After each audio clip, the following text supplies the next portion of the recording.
My name is Beyond Wynn, and this is my story.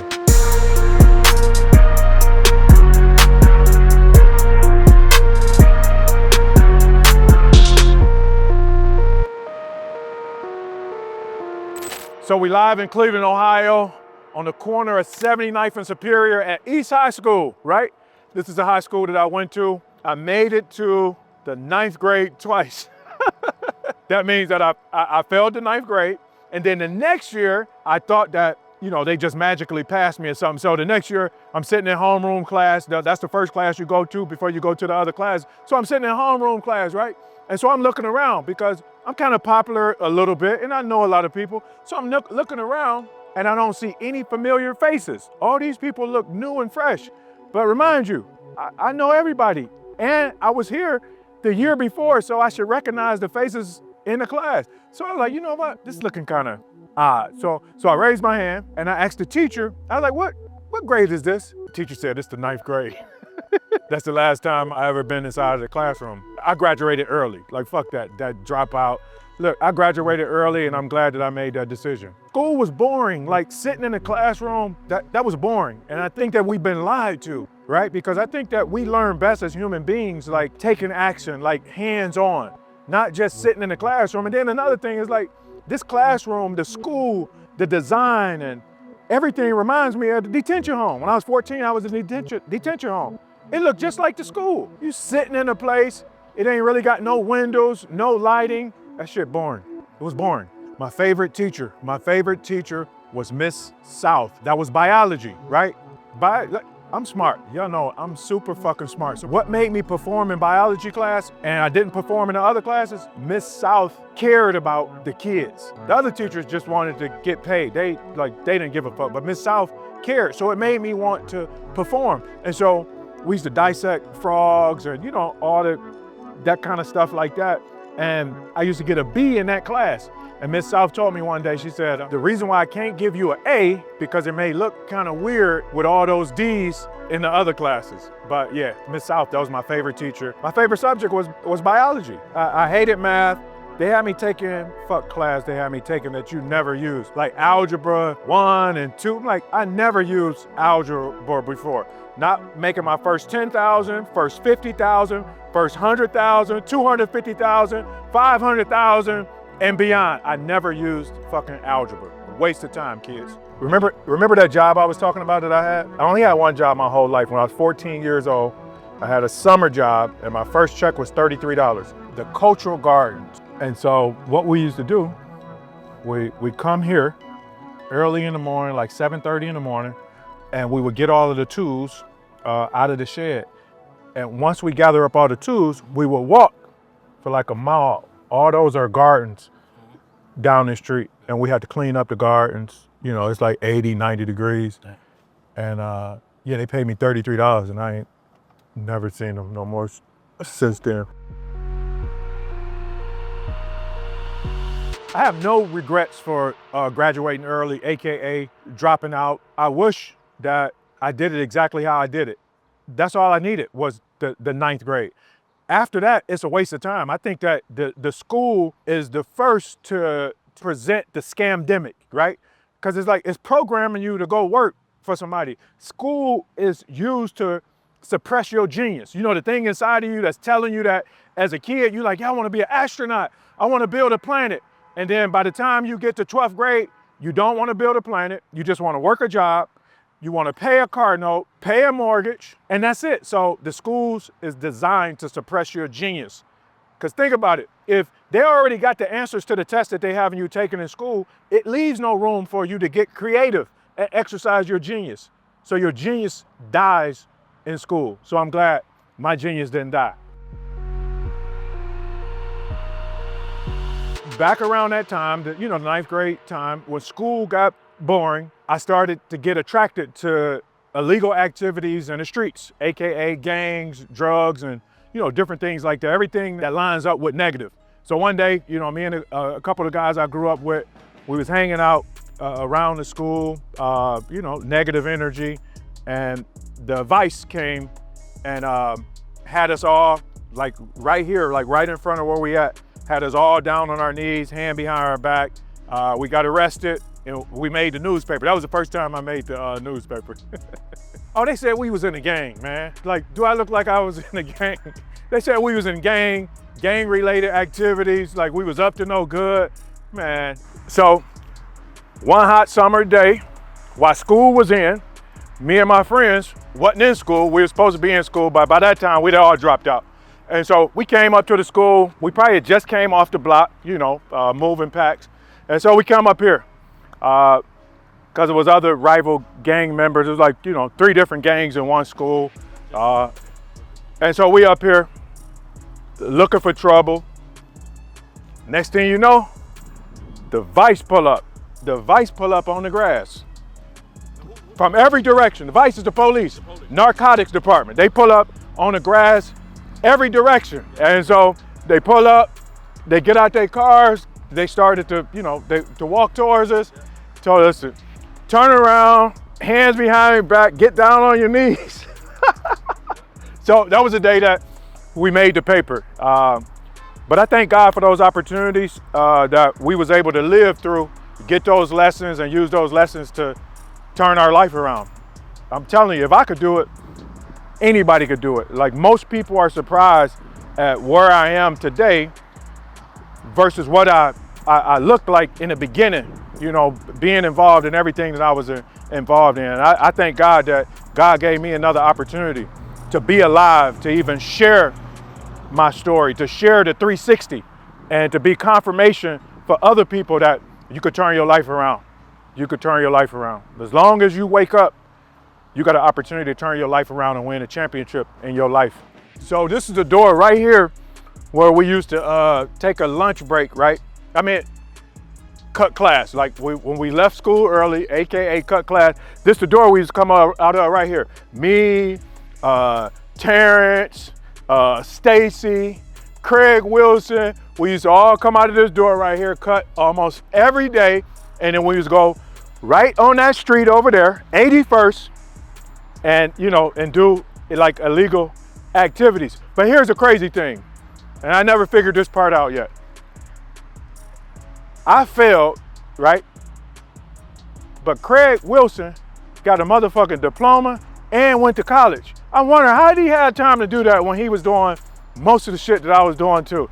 Craig, you a motherfucker, man. So we used to come out that door, cut class, and we used to go right on that street, 81st and Superior. 81st and Superior was like, you ever seen New Jack City? And the building where they did all those transactions out of, and they got the big gold chains, they made all the money. 81st was our Carter, AKA the New Jack City. Yeah, those were the days. I'm glad I survived that shit. While I was in the detention home, I came up with a better and smarter way to do the same thing that I was doing before I went to the detention home. And then what happened was, I guess that way wasn't smart enough. I was 17, bought my first house at 17. So about 6 months from the time I bought my first house at 17, I turned 18 and I went on a state sabbatical. Went away for a year as well. So it was like the same plan. I felt like I was smarter than the police, and wind up back in jail again. Came up with another plan while I was in jail to beat the system again. Got out of jail, everything was going good. And what happened was, with that same mentality, you know, from, you know, the drug game, I brought it over into the real estate game, being greedy, just moving through business with no regard for the law, no regard for relationships. Now, I found myself on a federal sabbatical. I'm like, damn, all these fucking sabbaticals. So anyway, found myself on a federal sabbatical, AKA prison again. And that was the last time. I ain't need no more tune-ups after that. But it was a great opportunity. I call it the prison opportunity. The last sabbatical, you know, I sat down, really got myself together, and just decided that I was fucking done with prison. Yeah, that used to be the library. That's where the vice caught me at, on that street, right down there. I used to hustle on this street.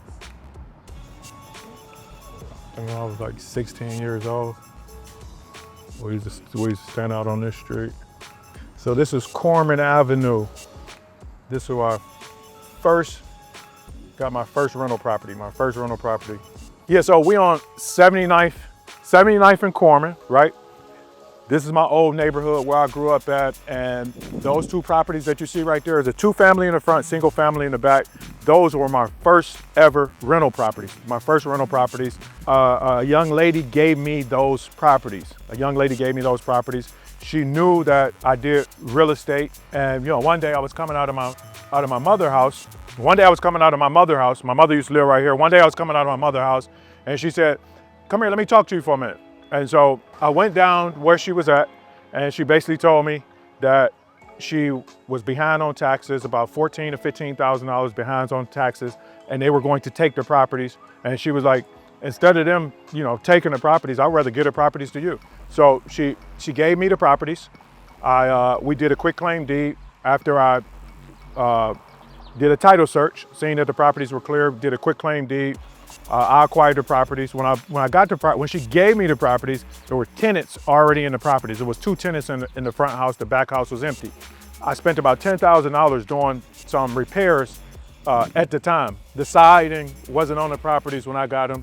I painted the properties and needed some minor repairs in the inside. I did those repairs, and then I refinanced the properties, AKA I took some equity out of the properties, about $90,000. The upstairs tenant moved, and I placed the tenant upstairs. I put tenants in the back house, got new tenants in the front house as well. And what I did was, the $14,000 that she owed in back taxes, I didn't go pay the $14,000 when I refinanced it for the $90,000. I went and got on a payment plan for the $14,000, and I used part of the rent that was coming in from one of the tenants to pay the payment plan for the taxes. Flipping hasn't helped me grow as a person. From flips, whether it's retail flips, turnkey flips, or wholesale flips, I take most of that money and I use it to buy rental properties free and clear. So flipping has helped me build up my rental portfolio with no loans. What's up? We live at Sexy Red. Sexy Red is now complete. When I picked up Sexy Red, just needed a minor rehab, some lipstick type situation. What I mean by that is, came in, we did, fresh painted everything. In the kitchen, we put in new cabinets, backsplash, countertop, sink, faucet, new flooring.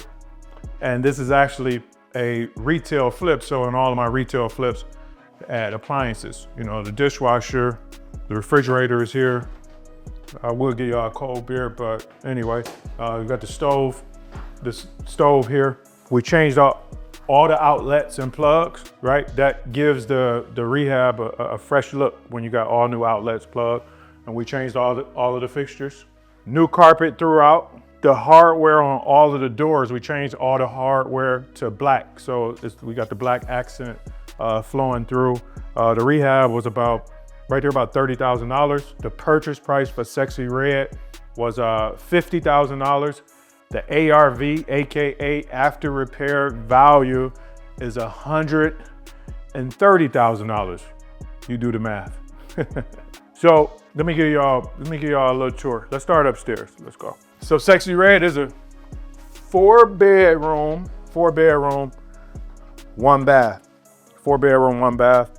Here you have a bedroom. Here you have another bedroom. Let's go downstairs. This is a sitting room. It's a funny layout, right? This is a bedroom, right? And so what I did, I went right back with the same layout. I didn't try to change the layout. I knew the profit that I wanted to make, so I kept it the same. And so this is a bedroom. You see, you got a closet. In order for it to be a bedroom, it has to have a closet. Every room, to consider it a bedroom, it got to have a closet, especially if you're going with Section 8. Like if you're keeping a property and you rent it out, every room that you consider a bedroom, it has to have a closet. If it don't have a closet, it's not considered a bedroom. Make sure you pay attention to that. You buy a property and you're talking about, yeah, I got 4 bedrooms, so you think Section 8 gonna pay you $1,400 to $1,600 a month. Section 8 come out to do their inspection, no closets, not a bedroom. You're not getting $1,400 to $1,600 a month. Make sure you write that down. Here's another bedroom, closet, right? Closet. Again, a black accent. And then here's the bathroom. So in the bathroom, we changed the floor. Just the vinyl floating floor. We use the same floor in the bathroom the same floor in the kitchen. In the bathroom, we kept the tub.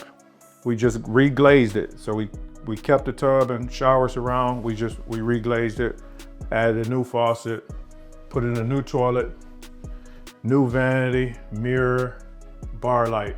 So in case you were wondering why I called this property Sexy Red, this is why I call her Sexy Red. It was already red when I got it. So we didn't do any paint on the outside. It was just like that.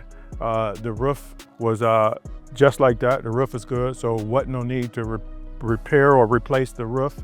I did put on new screen doors. I put on new security screen doors, and we built this small deck on the back. Here's the thing about Sexy Red. Here's what I didn't know when I purchased Sexy Red from a wholesaler, right? I get most of my properties from wholesalers. If you're trying to get great deals or, find properties, wholesalers, build some relationships with wholesalers, right? Because wholesalers are the ones gonna make 1,000 calls a day, knock on doors, drive for dollars, like connect with wholesalers, right? Sexy Red, this is what I didn't know about Sexy Red when I first bought Sexy Red. This is what I didn't know, follow me. See, I didn't know Sexy Red came with a buildable lot. I own all of this. This is a buildable lot. So I could build another house on this lot. This was a bonus that I didn't even know about. So outside of getting a great deal on the property, purchasing property at a great deal, I got a buildable lot. Hey, that's my time. Thank you for coming to my crib. I showed you everything that I've done here at Sexy Red. I got to get back to work so I can go buy me some more Sexy Reds.